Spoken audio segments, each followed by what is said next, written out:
What it do? It's the Hunnids Podcast, man. It's your boy Jay Hamp. B Short in the building. What's up? Hey, man, we got a legend. You feel me in the building, bro? It took a long time to get this interview done.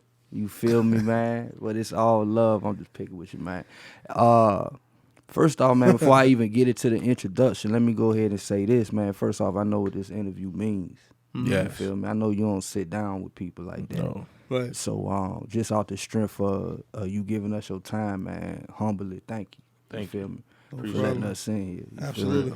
So back to this introduction, man. Y'all have heard this brother over the years, from Jay-Z to Mr. Cheeks, Busta Rhymes. I mean, he's worked with them all, man. I'm not even gonna get into no long introduction. I'm gonna bring y'all to him, the man, the myth, the humble monster. It's Bink. What's happening? Yo, what's up, man? What's up with you, baby? What we doing? What's up, man? Man, so basically, we just gonna start out by just giving us a little excerpt of you growing up in Norfolk. Shit. Started in Robin Hood. From Robin Hood to Shoot Park. See, Robin Hood is a neighborhood that was tore down, one of the first gentrified neighborhoods Right. in Norfolk. Used to be like off of Robin Hood Road, right where that industrial park is now. You know what I'm talking about? That used to be called Robin Hood. You should basically look identical to Lakeland. I don't know if you remember Lakeland. But yes, we moved from there when I was like 4. Moved out to Shoot Park, Solom Avenue. And shit, stayed at Shoot Park till I was probably in the 5th grade. Parents split. Moved over there right outside of Moulton Park, last street with my grandma. So went to Jaycox for a minute. Went to Lindenwood first, Jaycox second, and then Larry Moore last. Because my mom remarried some dickhead, and we and we ended up on Pinewood Gardens. You know what I'm saying? And that's when I was playing with the Corruptors. When we was at my grandma's house, played with the Rams. Shoot Pop, played with the Cowboys. Yeah, shout out to the Cowboys. Shout out to the Cowboys. Yeah, they was legendary. Man, rocking that, man, Cowboy, man. So look, growing up, man, did the 757, had these split cultures that it has today? I mean, it's amazing how different the culture is just between Portsmouth and Norfolk. Or Virginia Beach and Norfolk. Like, I think each section, even Chesapeake, each section has different culture. But I always tell people, if Virginia was New York, I feel like Norfolk would be Manhattan. You know what I'm saying? Because this is where you come in for everything. Right. Like shows, restaurants, you know what I'm saying? Everything pretty much is centrally located in Norfolk. You know what I mean? Right. Well, you do have your Pembroke area or whatever, but it ain't like downtown Norfolk. So I think Portsmouth would probably be Brooklyn. Yes, sir. I'll take that. I'll take that. Yeah. Brooklyn or the Bronx. You know what I'm saying? Brooklyn keep taking. So Norfolk would be Manhattan, Harlem. Okay. You know what I'm saying? Okay. Because Manhattan fades into Harlem. Mm-hmm. So like I say, Portsmouth would probably be either Brooklyn or the Bronx. Then like Virginia Beach would be like Long Island. Definitely. Chesapeake would probably be Yonkers, Mount Vernon or something. I feel you. You know what I'm saying? I feel you. Outskirts. Chesapeake was rough. You know what I mean? So Yeah. I think Norfolk played a major role in Norfolk and Virginia Beach played a major role in giving Virginia its identity. All right, its identity, but did that split affect why there's no true sound that's real come out of here? Unified sound. I don't mean true. But see, the reason why that's a great thing is because just because you're from the same place don't mean you're supposed to sound like. Okay. You know what I'm saying? Everybody should be unique. That's why Knots, Timbaland, Pharrell, Danger Hands, Lex Luger, there's no similarity in sound. None. And that's how it's supposed to be. Just because you're from Detroit don't mean you're supposed to sound like Dilla. All right, but let me ask you this. DC, go. Houston, Chopped and Screwed. Miami, Bass. Atlanta, Trap. Virginia, Bink. And the reason why I say Bink is because your sound ushered in a lot of sounds. And I ain't just saying this stuff that we talked about before we even talked about like even reaching out to you. To me, your sound is a Virginia sound because when you look at the history of who's been here, what live albums have been recorded here, this area always been the area for music.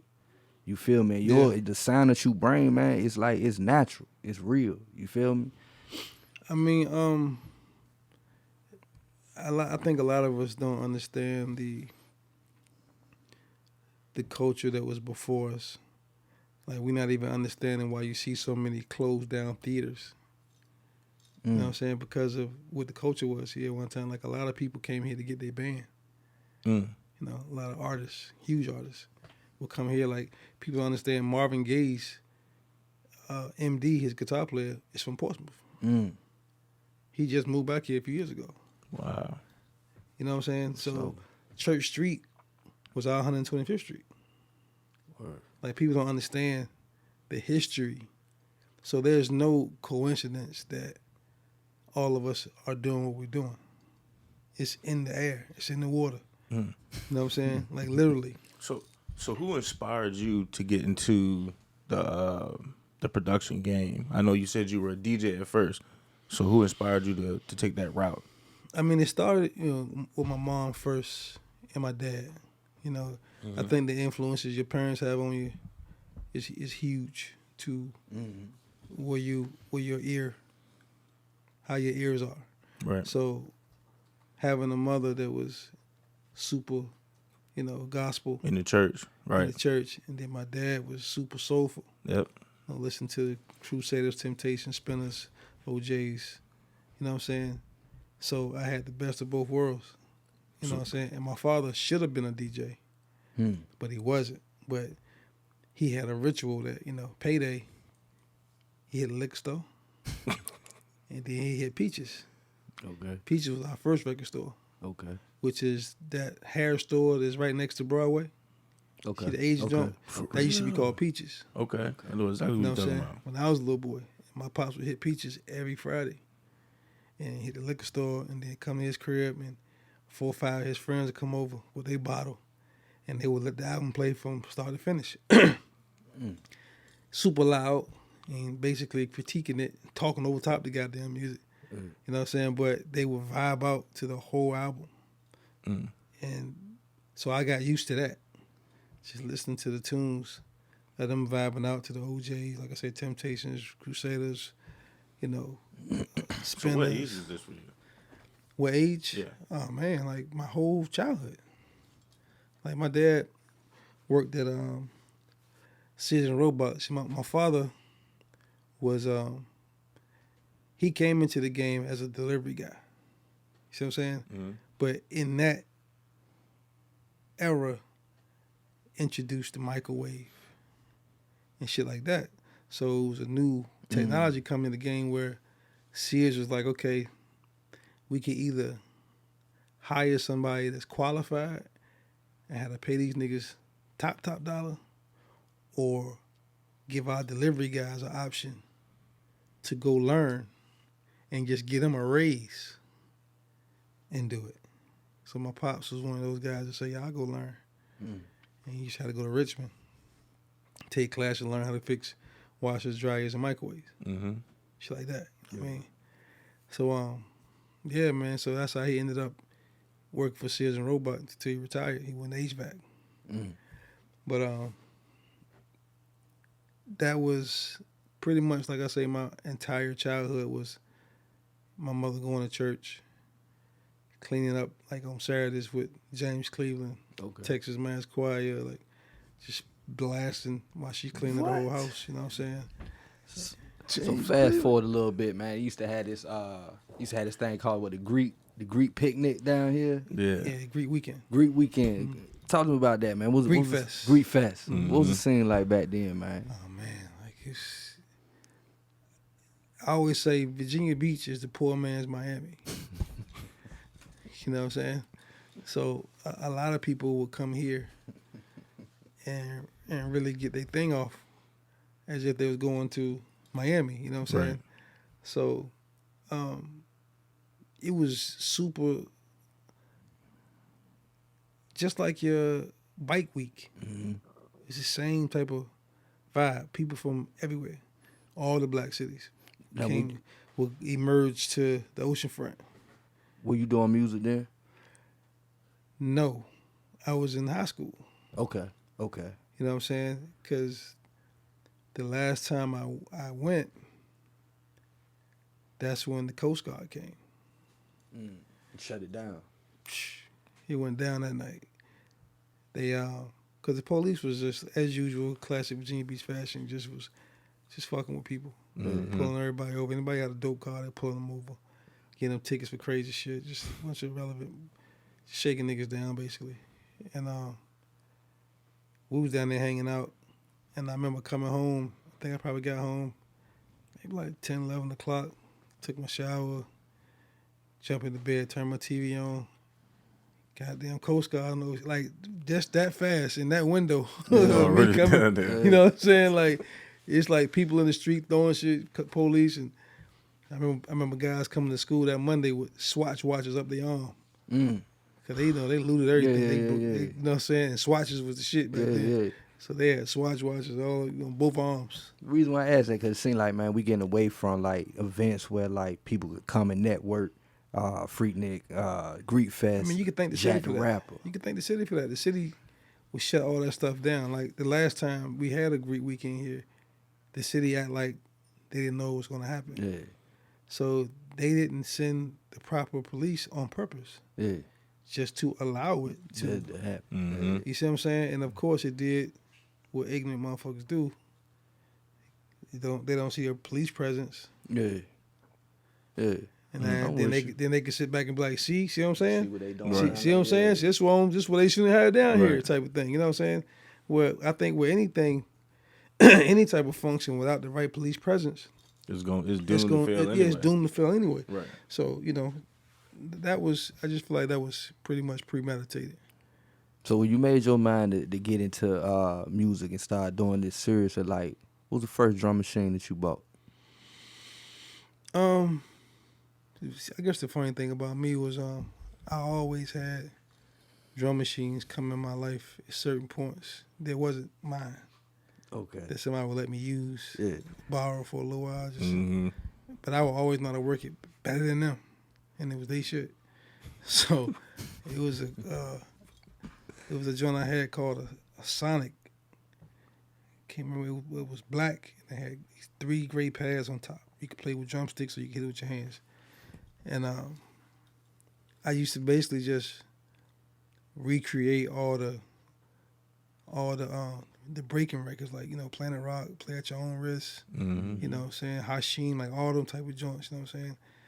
And just learning how to program it. And I from just having a drummer background or just a drummer mentality, it was easy for me to grasp, where most people had to really try to wrap their head around that and try to, you know what I'm saying, and try to get that done. But yeah, I know that, and then there was a Dr. Rhythm that was out, some shit go right in your back pocket, like in a little blue case. Little hand claps, kick. Little Hey, you really bullshit. doing beats out the pocket. Right.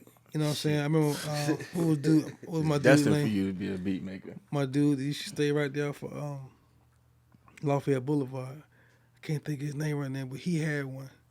I just remember like, damn, like, yo, let me hold that joint, bro. Because it was just felt like magic, Right. to do it at that time, you know what I'm saying? And he let me hold that joint one time, and I just did, a couple beats on that joint, just trying to figure it out, you know what I mean? As much as I knew how, because it was a lot of things I didn't know how to do because I didn't have it long enough to really get into it. But later on, I finally got a family friend to buy an ASR 10 for me. So that was my first piece of real gear that I got. And that was everything for me. Like getting that machine, and that's when I really started to dive in and dial into, doing beats. But being in high school, I never thought about doing music. That was never my dream. Word. It was What never was my your passion. dream? Yeah. Just trying to be a long showman. Get that bread, right? Yo, Just that is regular, crazy. Just a real country nigga, you know what I'm saying? Like, You know what I mean? Like railroad, nigga. Like, you know what I mean? Right. Like that's what I see my uncles. I mean, but doing. that's what that was You know? what was popular because Norfolk, we got one of the biggest railroad Shipyard. passes You know what I'm saying? through. Try to get a job at the Southern. shipyard. You know what I'm saying? Like, Yeah. that's all I knew. Mm-hmm. You know, which is typical country thinking. Right. You know, or military, and I think that was the best failure in my life was failing that ASVAB test. Like I failed the test for the military. That was the best failure in my life. So where'd you get the name Bink from? How did Bink come about? I mean, You got your beat machine. You're saying, you know what? Nah, I'm just gonna go that full shit was speed. way before the beat machine. Okay, tell us about it. I got my aunt tattooed on my bicep right here, my aunt Hermione, and she named me Binky as a baby. Right. You know what I'm saying? Which is pivotal to pacifier. You know, having a pacifier or whatever. So, you know, my whole family still calls me Binky to this day. But yeah, that was with me from day one down there. What was the record that set it off for you, man? That, you know what I'm saying, that really got you solidified in the game? I think the Blackstreet record set it off. I wouldn't say it solidified me, but it set it off. Don't Leave. Yeah. All So right. that was my conversation starter. So it's 91. And Hold on. Nah, we got to stick on Blackstreet. Right. That's what I was about to say. I always want to know this. Don't Leave came out 97. 96. Pop came out with I Ain't Mad at You Pac stole 96. All right, that was gonna be my question. Was it something like that? That beat got absolutely stolen? stole it. Yeah, All right. for sure. Can They stole you 2 records off the album. toss it up? Toss It Up with No Diggity. Yes, it was. Right. All right. So look, I was gonna ask you about that. Like, what happened? Can you elaborate? I think at the time, Teddy and Aaron Hall was at odds. And who was singing on Toss It Up? Aaron Hall. Nah, Jodeci. No, Aaron. Jodeci. Was it Jodeci? Yeah, and Aaron Hall on another record. Though. Yeah, he was on another record, but Aaron Hall. But they both was on the same label though. Okay. Both was on Interscope. All right. So, maybe somebody at the label played them the records. Yeah. I'm not sure, but you know, to have the 2 of the same samples at the same time was like that's not likely. How'd you feel like? I was just like, damn. I mean, because not too long after that, you know, Rodney Jerkins did it for Mary J. Blige on the soundtrack. So like everybody jumped on the bandwagon after we did it. Yeah. For our listeners don't know what we talking about, if you go back and you listen to No Diggity, if you strip off some of the instruments and you listen to Toss It Up, it's the same beat. It's Grandma's Hand. It's the original sound. You feel me? And that's the song that Pop dissing Dre on, man. So I always wanted to know that, man. So That'd be tight. They stole my shit. I ain't gonna lie to you. So Mr. Cheeks, when you hear that name, lights, camera, action, what comes to mind? Where were you at that time? I mean, Lights, Camera, Action was late in our relationship. Like Cheeks an honorary VA native, man. Yeah, you gotta Yeah. go back a little bit for Pleasant that. Park, you know, Right. Virginia Beach. Cheeks was down here, living down there. You know what I'm saying? So we met here because we had mutual OGs. Like my OG name was D, and back then he was fucking with these guys named Buck and L. And Buck and L had a company called Butt Naked, and they were down with Puff. So Jack the Rapper 93, they pretty much split the bill for that whole weekend. So they had T-shirts that had Bad Boy Butt Naked on everything. You know what I'm saying? It was a red and white T-shirt. Never forget it. Was Gene Deal part of Butt Naked too? Cause that was Puff cousin, right? You say Gene? Gene did. I know a Puff cousin. Wolf was in it too. Yeah, Wolf was Yeah, definitely there. yeah. But Wolf, you know, Wolf was the muscle. Yeah. You know, Wolf was, you know. He would get. I heard he was getting down at Jack the Rapper too when Death Row got into it with Luke. With Luke, yeah. Absolutely. For sure. That's what's up, man. Damn, bro, you got some real history, man. Like, let me ask you this: while we on this Puff thing, man, I was watching an interview and I saw Guru say that he don't really mesh well with Puff when musically. I know you work with Puff, Money Making Miss Sessions. What's it like working with Puff? Would you say that y'all mesh well in the studio musically together? I mean, Puff is a perfectionist, like most, you know, Renaissance guys are. You know what I'm saying? Like Dre is the same way. Like you just can't hand them anything and they just take it. Like they want that shit to be top tier of whatever it is, and if he feel like it's missing something, he gonna tell you it's missing something. Yeah. You know what I'm saying? And I just feel like as a producer, you're rendering a service, so it's not always about you. You have to satisfy your customer. Right. So it wasn't a problem with me messing with Puff. Only time me and Puff bumped heads was the fact that he would a lot of times take it upon himself and have other keyboard players and add stuff to your music without you knowing. That was the only thing that I didn't like. So, but other than that, it was cool. do you challenge that though? What you mean? Like, Yeah, do you challenge? do you challenge him and say like, no, that ain't going down, oh, or is that absolutely. disrespectful? No, it's not disrespectful. Absolutely, because this at the same time, this still my shit. Okay. You know what I'm saying? Like, Yeah, because when it comes to Puff, a lot of people buckle. That I've noticed over the years. I mean, I get it, but at the same time, I'm not one of those people. You know what I'm saying? So we gon' we could talk about it and we Right. gotta get to the bottom of it, but I'm not going to be uncomfortable doing my thing. You know what I'm saying? Yeah. If it's not going to be mutual respect, then I can't rock with it no way. What made you keep the sample on Lights, Camera, Action, Fast? Why you ain't slow? Like Lil' Kim did, Yeah. because it was already a dance record, so why disrespect it? I feel you. Like when I'm sampling, bro, it's I'm basically asking the gods of that record, the musicians of that record, and just be like, yo, y'all mind if I jam with y'all for a second? So I don't want to come in here and disrupt anything. Yeah. I just want to add to. Yeah. You know what I'm saying? So being as though, that record was already grooving, it was like, damn, it would be criminal not to continue to groove. You know what I'm saying? So I just want to put a little twist on it and just keep it a party record. Yeah. So do you got any memories of Freaky Ty? Recipes Freaky Ty. Absolutely. Freaky Ty was crazy. You know what I'm saying? 134th Guy Brewer squad. No, he was a good dude, man. He was a smart guy.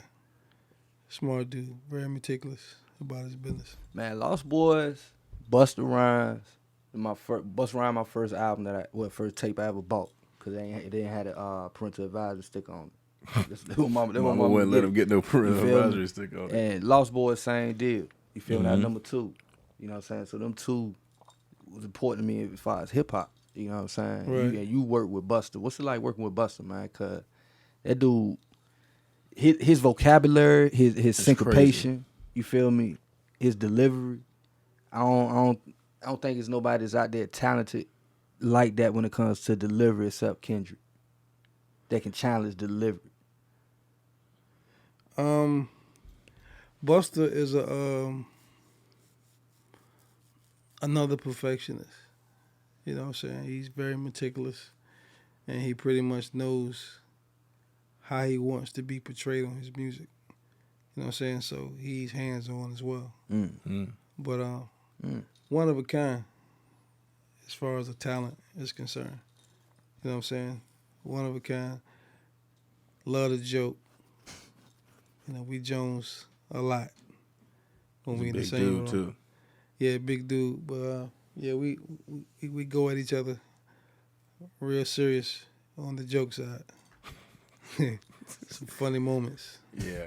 They the word is, because I've done my research on you, of course. A lot of people say that you don't really deal with a lot of people. You keep a very small circle, you know what I'm saying, around you. Oh, absolutely. And whatever you do. Like why are you so private with everything? I just feel like people shouldn't be around you just because they want to be around you. You need to be real selective what type of energies you keep around you. Mm-hmm. You know what I'm saying? Like, you are the company you keep. You know what I'm saying? So I just really feel like if our energies don't match, I don't want to be around you anyway. I try to keep myself around like-minded people. Well, it's not a whole bunch of clashing the heads, and Right. you know what I'm saying. Like it's a little annoying to be with somebody that you don't agree on nothing. Right. You know what I'm saying? Yeah, that is the worst. Yeah, so it's like I just at that rather, point you're faking it. right. So I Right. I would just rather keep people around me who I genuinely feel like respect me, and and what I got going on, Mm-hmm. like I do them. You know what I'm saying? Got to be mutual. One of the people that I seen seems to be like a mutual respect that y'all have for each other. You and KLC. Oh yeah. And to me, it's like y'all in common. Y'all both bring sounds that nobody else is bringing, man. Talk to us about KLC and like what he brings to the game, because I think he's like one of the most slept on producers in the game. He's important to Southern hip hop. I mean, I just think it's just a Southern flair in both of us. You know what I'm saying? Because neither one of us has an ego. Regardless of what we've done, we people first. You know what I'm saying? So when we met each other, it was just a mutual respect, not just for the music, just as men. You know what I'm saying? And that's hard to come by in the music game. The music game is just really filled with a lot of ego. You know what I'm saying? Like a lot of throwing your dick on the table. You know what I'm saying? So it's like I've never been a fan of hanging around a bunch of industry dudes, ever. Like I've never was at a bunch of industry parties. Like I had no interest in that. Like I had my, my people, and I would have my little parties at my house. You know what I'm saying? We step out every once in a while when there's things that make sense. When I know I can go in there and do some real networking, politicking, I'll go. Is that a Norfolk thing? All things same thing. Is that a Norfolk thing? I just think it's a real nigga thing. Because, like, you don't, I'm not interested in fake love. I like my shit to be genuine. So if I'm going to be somewhere, I want to be somewhere where I'm actually, wanted. You know what I'm saying? Right. Not necessarily like somebody just tolerating me while I'm here. Like I don't have to be here. So why even entertain that energy? You know what I'm saying? I'm with you. Now this is a Grammy party or Oscars party. Like that's different. You can go in there. You can really, make some moves to maybe get a check out of that later. You know what I'm saying? I'm with all of that. Right. But as far as just going around just shooting the shit, just to hang with a bunch of celebrity people, I have no interest in that. Man, I'm gonna give you 3 names. You gotta choose a one. Top producer. DJ Tunk, KLC, Man and Fresh. Who you rocking with? I gotta go with my brother Tunk. Ooh, why? Explain that. Hold on. Go ahead. I mean, that was a super. That's a hard question too, though. But at the same time, Tunk reminds me a lot of myself, and I used to hear that a lot in my career. Like, yo, Tunk. I'm like, Don, like, yo, y'all gotta meet each other, bro. Y'all so much alike. I'm like, what you mean? Like, yo, man, you gotta meet him. Like, y'all remind me a lot of each other. So when I finally met him, it was like, I get it. Y'all mesh. You know what I'm saying? So Right. it was like, and we've been joined at the hip ever since. Like I talk to Tunk on a regular. You know what I'm saying? But Tunk came in the game. He brought T.I. in the game. He established T.I. sound. You know what I'm saying? And Right. Y'all go ahead. he's known for a certain thing that people know him for. Same with me. Right. You know what I'm saying? So I respect that, but pretty much everybody he named out of 3 names got their own sound. So it's like that's just a preference of who, you know what I'm saying, what sound I pretty much lean towards. But I respect all 3 of those guys equally. Now, when it comes to your sound, now I know this because I've listened to tons of your tracks. The trumpet is like your thing, to me. So why do you use, is the trumpet your sound? Is that like Bink sound to have those trumpets blaring in the back? Because I noticed like that's big in your music. I'm not even gonna just say trumpets, it's just brass. Right. You know what I'm saying? Because it's more than trumpets. Trumpets, saxophones, trombones, tubas, French horns. You know what I'm saying? It's all of them. Right. But I mean, I just love soulful feels, whether it's horns or not. Like Santorini, Greece, it's not really based on horns, but I put saxophones in the hook. Mm-hmm. You know what I'm saying? But it's not based on, like 1-900 Hustler is based on trumpets and horns. You know what I'm saying? Right. But I got a couple joints like that, a few joints like that in my career.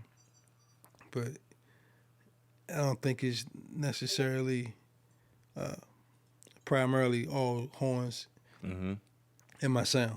You know what I Right. mean? No, I know that it's Yeah. more than that, but like I love them though. For the song 1-900 Hustler, like the trumpets, you can just like Yeah. like that really stood out to me, and I'm just like, okay, is that the sound? Is that the VA sound? Like, is that our sound?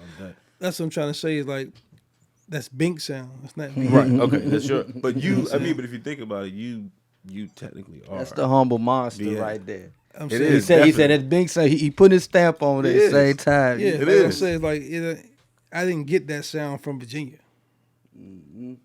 That just came from within me. Okay. You know what I'm saying? Right. So that's what I'm trying to say. Like, just because you from New Orleans don't mean you're supposed to sound like KLC. Right. You just from New Orleans also. Okay. Like, not Pharrell, Danger Hands, Lex Luger, myself. We don't sound like. There's nothing similar about none of us. Okay. And we're all from 10, 15 minutes apart. You know what I'm saying? Right. So that's how it's supposed to be. We're just in a time now where people basically just recycle what they love and call themselves a producer. Next question.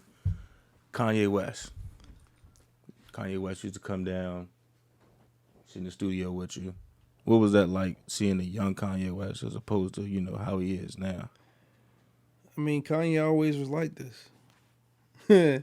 You know what? Because I'm in the mental health field, and I noticed, like, I can listen to his music, and I can tell that's just really how he really is. He thinks outside of the box, and I think a lot of time people take that for like an illness, but I take it as just being different. I mean, he may have, you know, issues, but like he's just different. So working with him, how was that for you?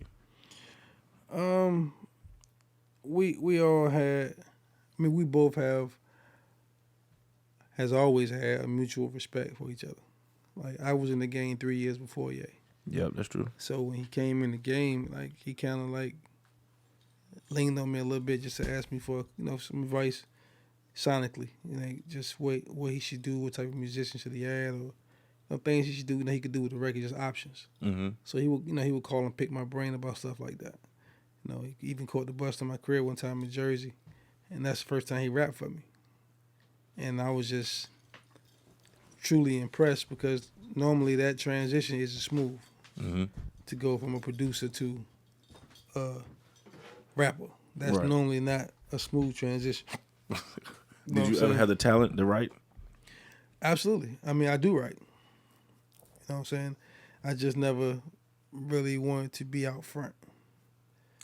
That's the humble monster coming out of you? I guess you could say that. But yeah, a lot of these rap dudes, I can definitely rap better than. It's spit some right quick. Nah. No.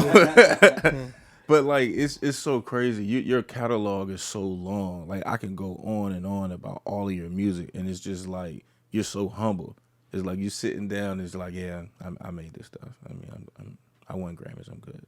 Like, how have you been grounded all these years? Like, what keeps you grounded? I mean, I always say two things bring the real out of people. That's money and liquor. You know what I'm saying? And I am who I am, unapologetically. You know what I'm saying? So I don't have that arrogant spirit in me anyway. But I'm not gonna let you treat me any kind of way either. You know what I'm saying? Right. So that's when they get to that point. Some people may say I'm being arrogant at that time, but it's like, obviously you did something that made me have to remind you of of what I've done and who I am. But Right. I'm not going to say that. Like you say, you met me before at the gym, all types of shit. Yeah, we was just And- cooling. Right, and you would never know what the fuck I was doing. didn't. Right. And it was like, that's what I understand. Like, most people in your position wouldn't want to take the lesser road. They would want to be in the limelight, the cameras and everything. They need that. Like, it's just weird to me that a person of your caliber is just completely humble the way you are. You don't really see that. Let me ask you this: when you were producing, coming up as a producer, was there what would you classify as paying dues? What would you say dude paying is as a upcoming producer? And I'm going somewhere with this question. I mean, paying dues is, basically being fortunate enough to have somebody that does what you're trying to do, that will allow you in their space to learn. And you doing whatever you need to do to help out so you can stay in that position. All right. So that's what paying dues is to me. Like, most people who have no humility, like, they're like, yo, whatever you need me to do, go get coffee, walk your dog, whatever you want me to do in exchange for knowledge, I'm down to do. As long as it's not condescending or demeaning.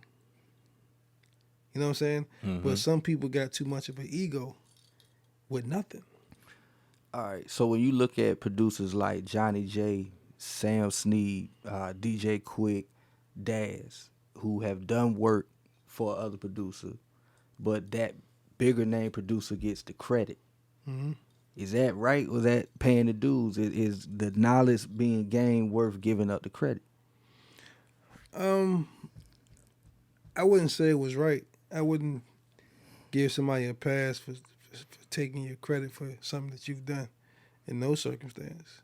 You know what I'm saying? Maybe sharing the credit, yeah, just because, you wouldn't be in this position without that person. So I get it. That's paying dues.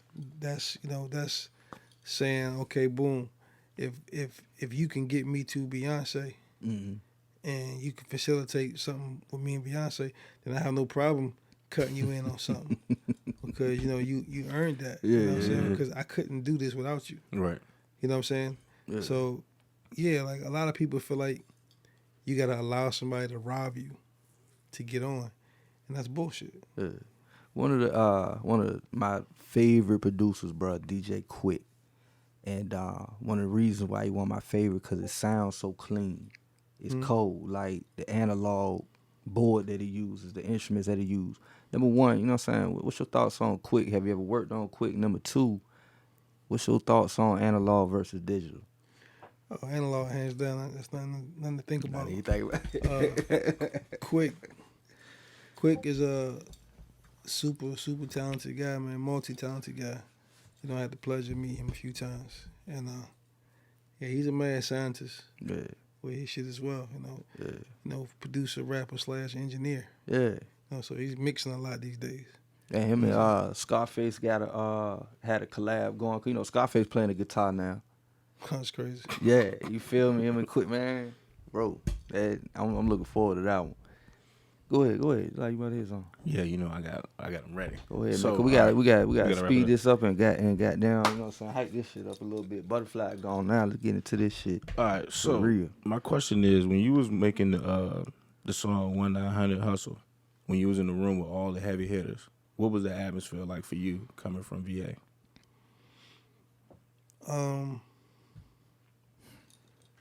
I think first of all, I did 1900 Hustler alone. You know what I'm saying? Like, I didn't really have a whole bunch of people around. I never really had a bunch of people around me while I work anyway. You know what I'm saying? I don't like that. I was about to ask that. Your creative side, like when you're making the beats, like, Yeah.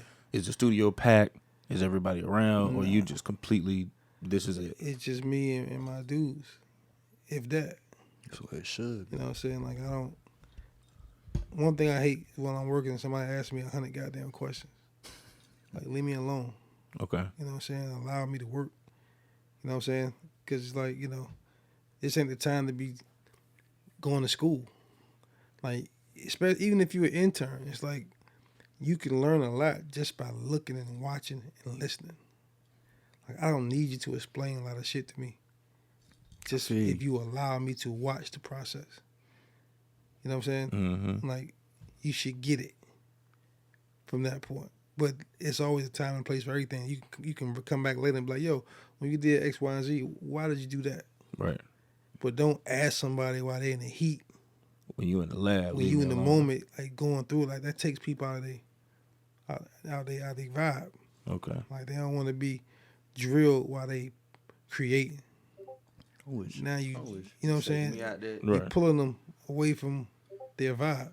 So it's like, I think whenever somebody's working and doing their thing, it's like best thing to do is just stay, just stay back and watch and observe. Okay. And just watch them work. You spoken on originality, in the past. When I think of you, man, I think of an originator. You feel me? Mm-hmm. I think of a Cold 187. Think of Above the Law, like a creator of a sound, G-Funk. But like, how many people really know that Cold 187 created G-Funk? They give it to Dre. With you, how many people know that you created the sound that would go on to, basically craft the rock? And it's been covered, it's been documented what producer and who took your sound. We're not even going there. My question to you is what's more important to you, the Bink? The creation of the art or the recognition for the creation? It's both, because at the end of the day,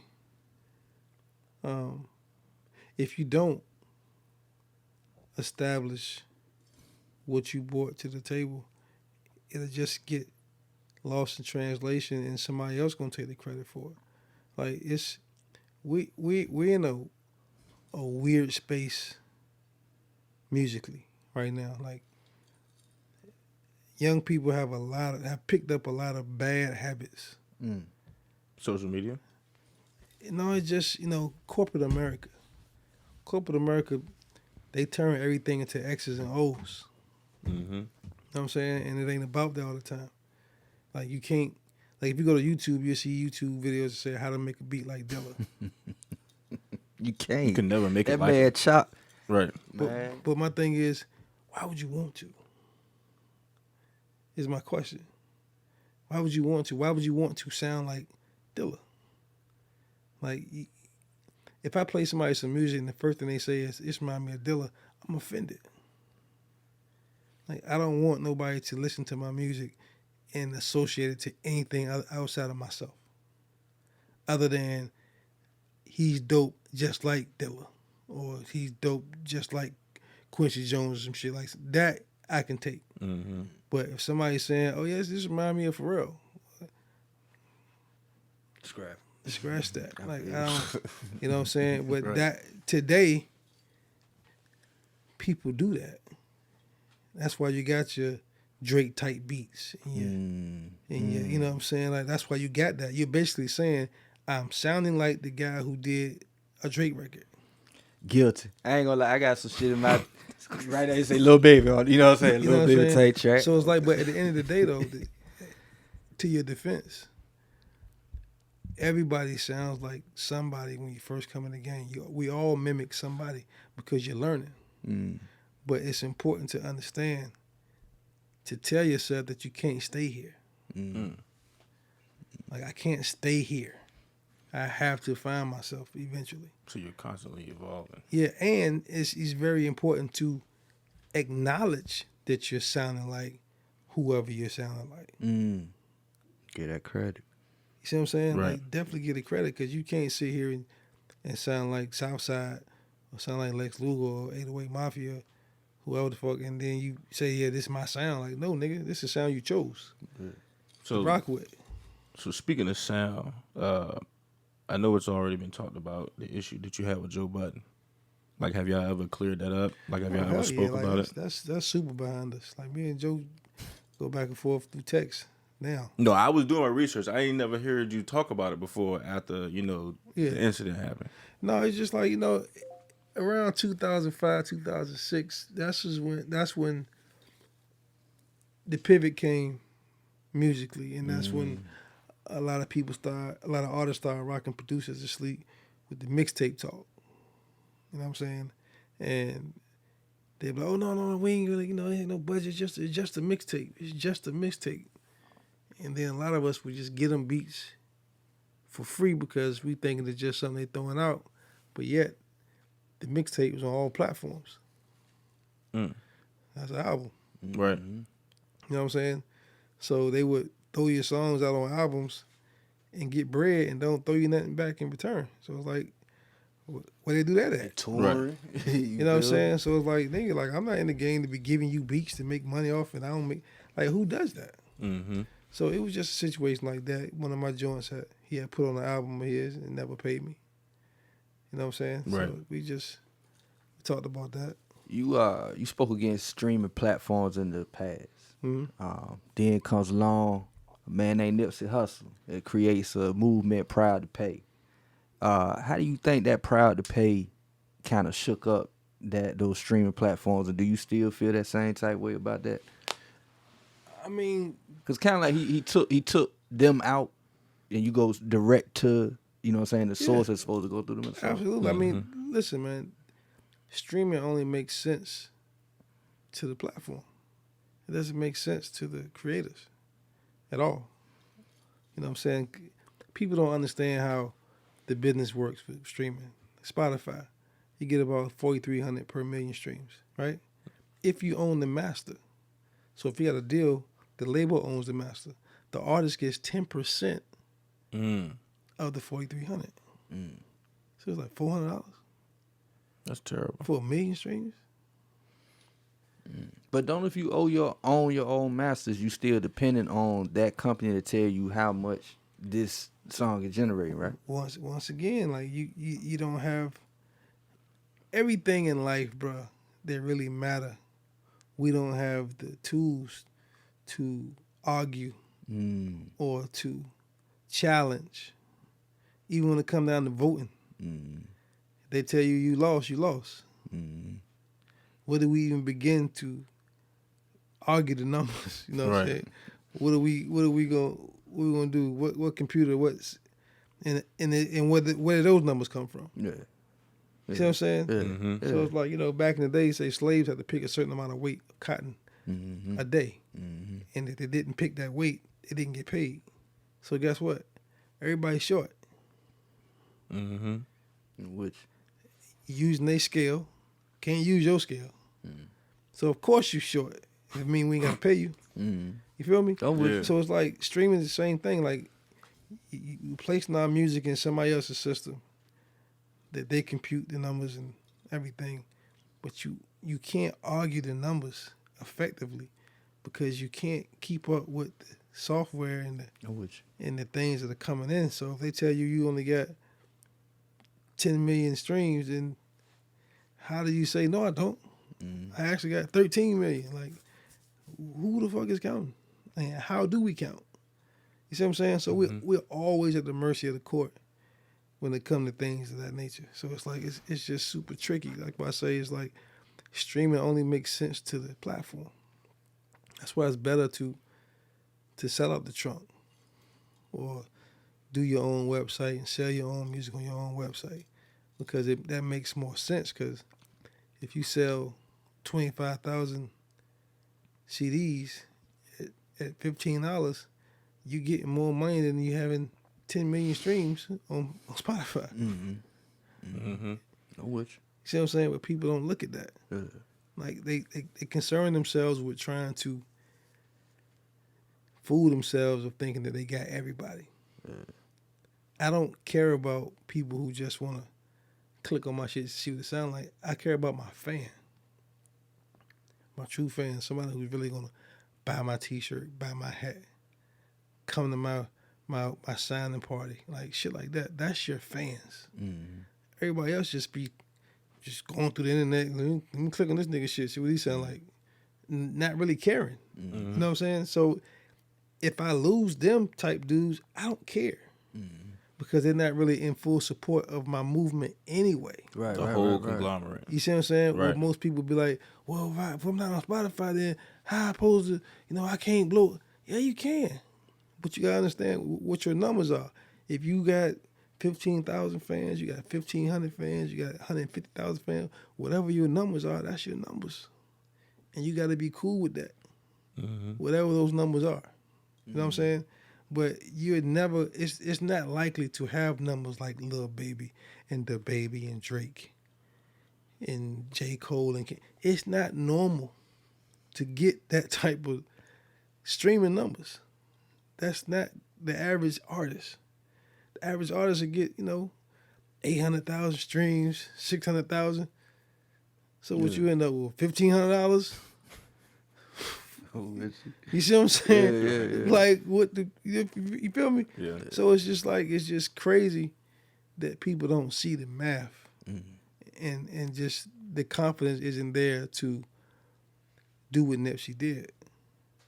What Nipsey was doing was very disruptive to what's going on. And you did produce one track for Nip? But I got A&R credit on the album as well, Video Lab. All right, cool. What was it like A&R in that project? Cause I heard they had to take the track list. The track list went back a couple times, right? The order. Oh man, I was in Cali with Nipsey for damn near 2 months. Working on stuff with him, and he reached out to me and was just like, "Yo, I just understand that the sound I want to attain is your sound. So would you help me, with some of these records and just help us like really fully get right?" You know what I'm saying? It's crazy that you say that because when you listen to like a mixtape like Bullets Ain't Got No Names, and then when you listen to Victory Lap, it's like it is certain things that you hear differences, like the drums.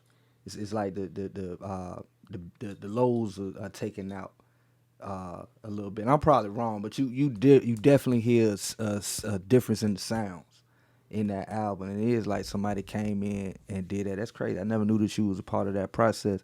When you heard the Nip, pass away, man, how did that feel? Man, that was tough. I was actually in the studio when the information started going around, and I think I watched the video with a friend of mine, and it was rough to watch that, because this is my second time going through that.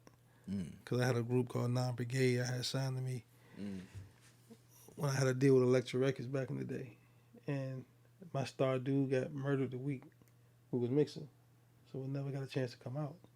You know what I'm saying? So just revisiting that energy again was just like, wow. What you think about that? The new Jay-Z and Nip collab? Yeah. I'm not feeling it. Nah. I'm gonna tell you why, bro. Like, not trying to get blackballed or nothing. You feel me? But I think Jay-Z is a smart opportunist, and I think that Pimp C was smart enough to see it. That's why he ain't show up for that video shoot. I know Jay rocked with Nip when he was alive, but it just seemed like, all right, we're gonna hop on this track now. All right, we're gonna hop on High for Juvenile when it's hot, when it's platinum. We're gonna hop on Big Pimpin' now. You feel me? Like, why not then? It don't seem authentic to me.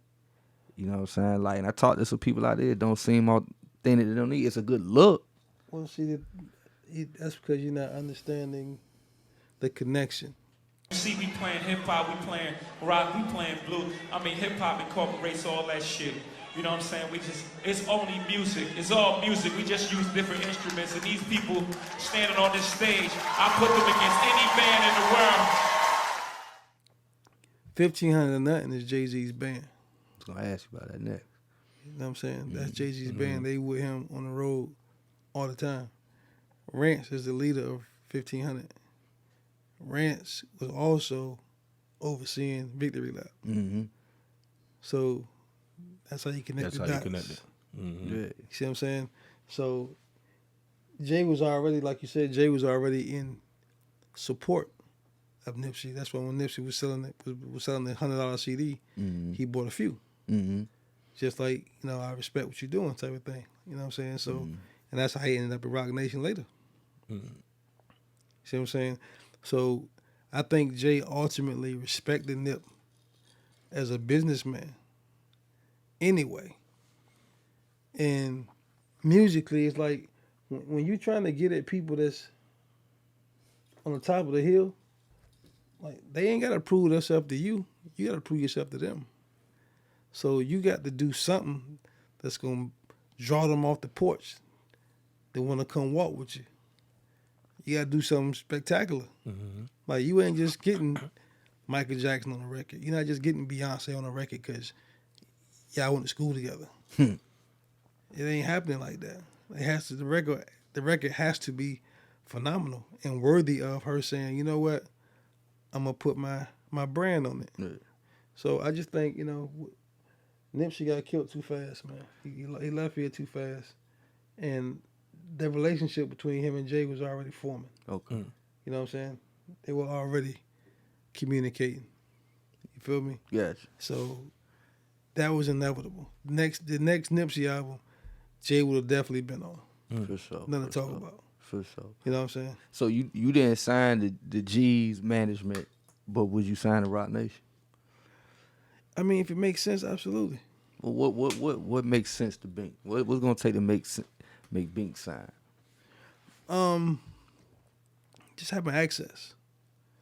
You know what I'm saying? Just access to certain relationships that can change what I'm doing and add to what I'm doing. You know what I'm saying? It got to make sense. Mm-hmm. Other than that, you know what I'm saying? I might just keep rocking out like I'm rocking out.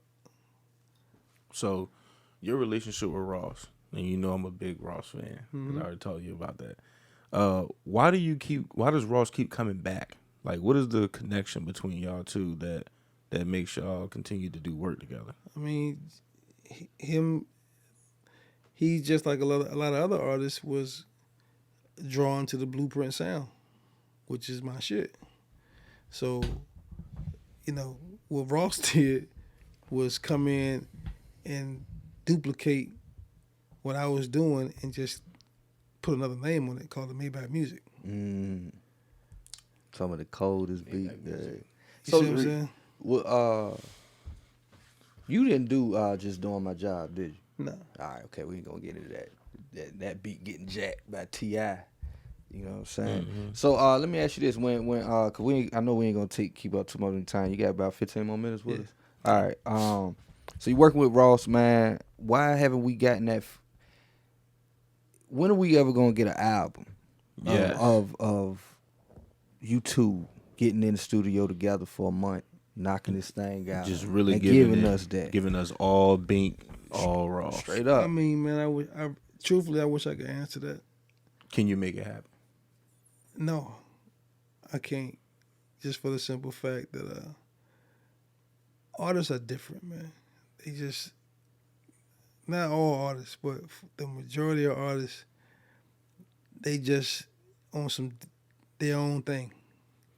And you just got to let them come around if they come around.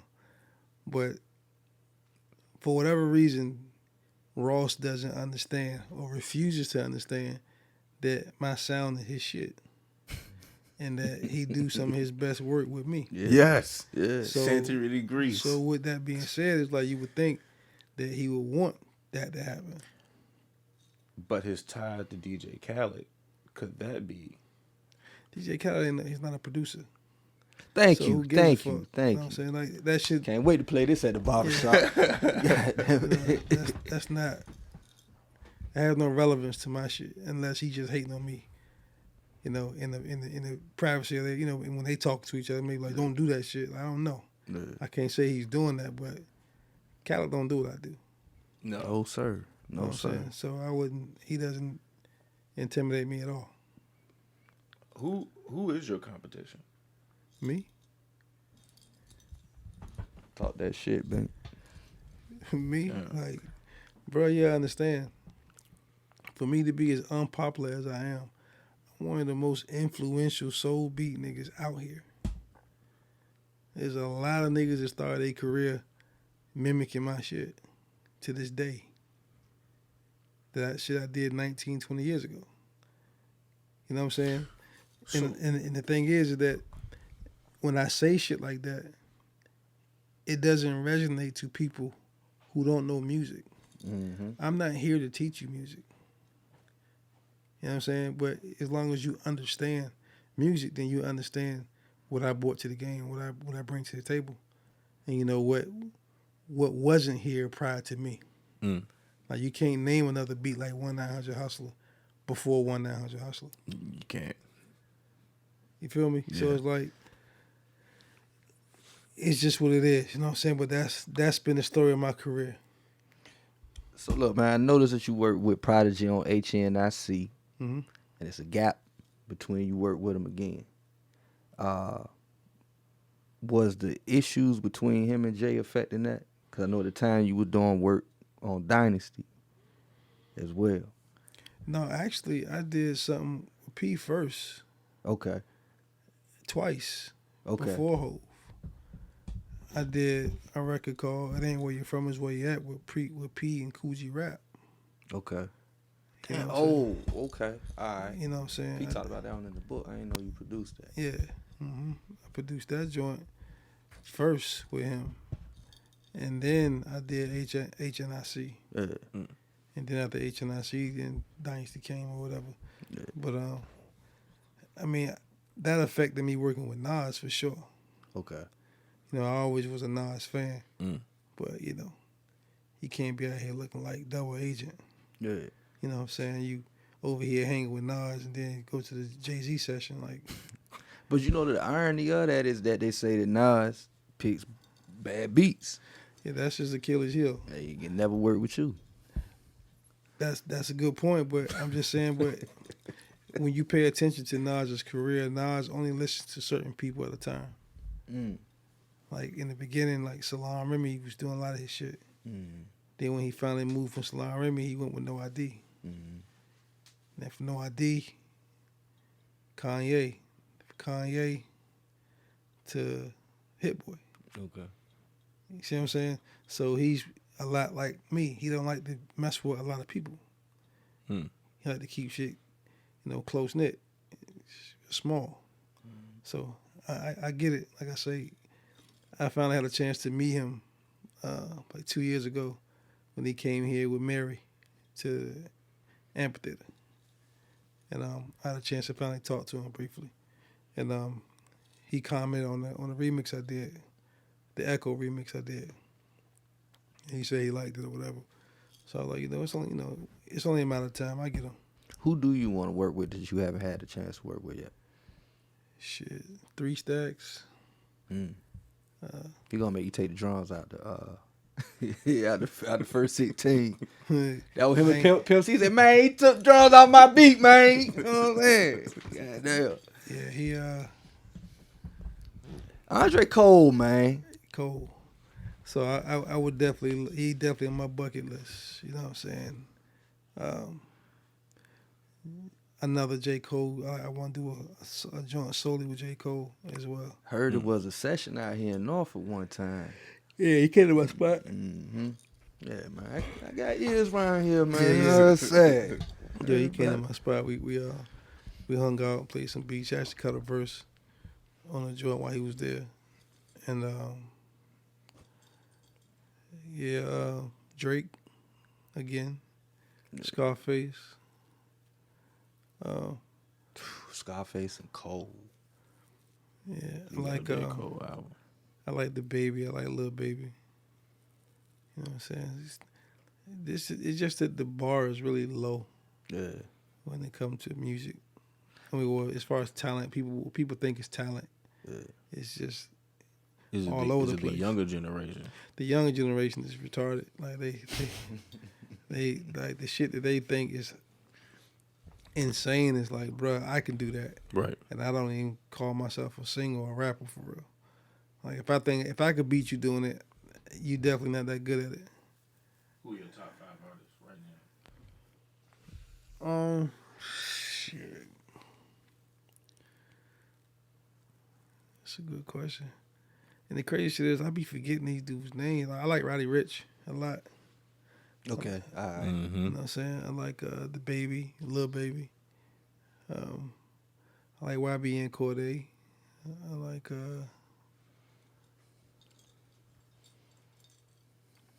think I want to do something with Rod Wave.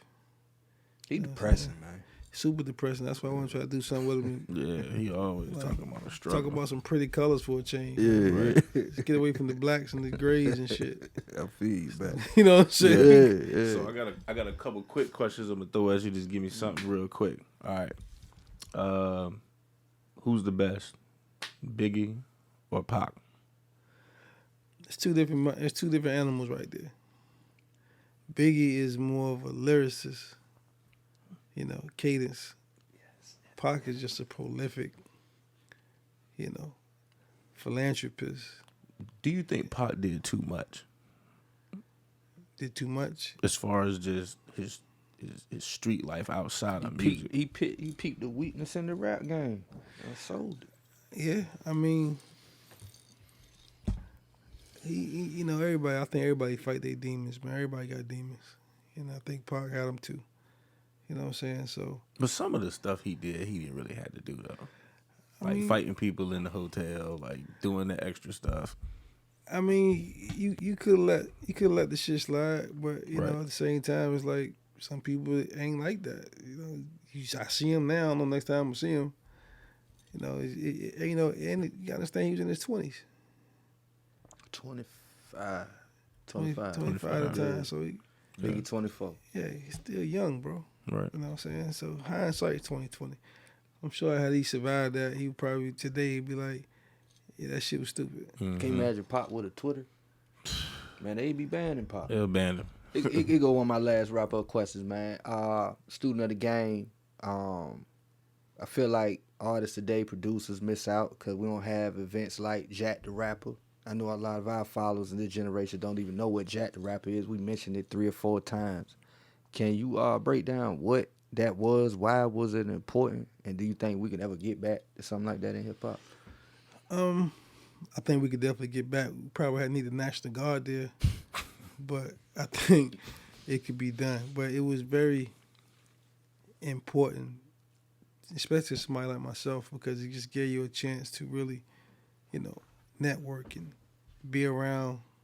Because when you're from like small country town like this, you don't see artists. Mm-hmm. You don't get to see them walk past you. So to be somewhere when you see an artist walk past you all day, it's definitely a treat. Then you get to go to these little small concerts, and I think it was essential. Like it was definitely something that we all needed coming up. That experience, I definitely think it could be done again. You know what I'm saying? Despite this stupid ass COVID shit. All right. That's one thing that's no longer with us. Talk to me about Nate Dogg, man. Cause you blessed some Nate Dogg tracks too. His sound was different. Nate, believe it or not, was a funny motherfucker, bro. Funny dude, bro. Like, that same Rottweiler face. Look dead serious, saying some of the funniest shit. That's what made it that much more funny. The fact that his face looked serious as shit. You know what I'm saying? So, he was a good dude, man. Solid dude, man. Like, for real. When the book coming, Bink? You got a lot of experience, long time in the game, a lot of knowledge, wealth of knowledge. Like, what's up, man? When it's coming? I actually started with my man IQ. He authored the book for Malice as well. So we kind of started like last year sometime. We just got to finish up. Here go my last question for you, bro. I always hear up and coming artists say that the producers and artists that made it from this area don't give back. This is an example that's not true. Right. But what do you say to that? And I know you heard it, you know what I'm saying, before. I say to a lot of guys around here, especially locally, like, stop coming around somebody that you ultimately need with the energy that you don't need them. That's deep. Because if you got it, get it. You know what I'm saying? If you got it, get it. Because I'm not going to argue with no nigga to try to help him on no day. Like, I ain't got to do this shit. You feel me? But if I come to you and I want to genuinely learn something from you, then I have no problem humbling myself to say, yo, bro, like, do you mind? Well, I can't come and be like, yeah, you know what I'm saying, you know, whatever, you know what I'm saying, you know, like I really don't need you, but I need you.